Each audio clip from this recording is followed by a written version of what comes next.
Living in the hyphen with an array of identities to choose from, providing me to bend and flex, weave and slither. As we begin Poetry Month and say goodbye for now to Women's History Month, I'm able to assure you of two things. Women have been making history, herstory, for eons. And of course, women who write poetry can be documented from the 3rd century BC to the present. So it's just a new thing. The elite fly by like urban gazelles, my daughter and granddaughter waving as they leave me miles behind. I shamble along, dream of sofas and chocolate eclairs. Well, in my experience, poetry does not, we don't choose to be writers. To the contrary, poems choose us. Writers simply have to write. It's their nature. And it's kind of a fool's errand to deny it. Writers generally feel more alive when they're writing than when they're not writing. They're more appreciative of everything when they're writing than when they're not. With all the love in the world to my daughter Ruth. A young doctor. She'll need wings on her feet, the speed of serpents, and a wand in her hand, like Mercury, to walk the 1,000 miles that soon will fill her life.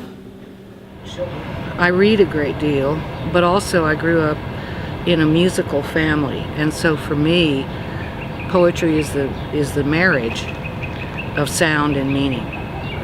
It's the music you can make with language combined with the meanings generated by images. I enjoyed so much the second presentation this evening. And part of my enjoyment was that we had the words and the guitar. Poems and music go together. In the beginning was the word, first it was spoken but not heard by you, him, her, or I. Otherwise we would not be here giving this 3-dimensional life another try. Instead, we'd be twisting our dreads like Bob. Every little thing's gonna be alright. Marley, who's probably laid back in the highlands smoking peace pipes with the Mayans, riding Harleys, maintaining their rides like true Zen Rastas.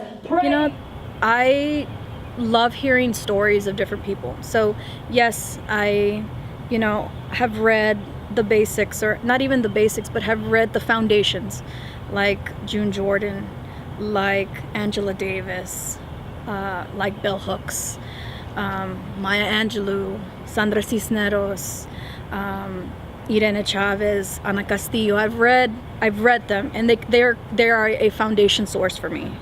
But inspiration and influence comes from people that I work with every day.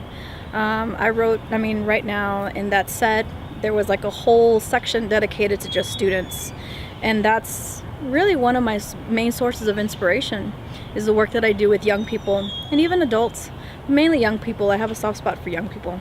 And I really feel like when you give them an opportunity and you give them a safe space, they're really able to teach you something and transform you, as well as you have transformed their lives as well.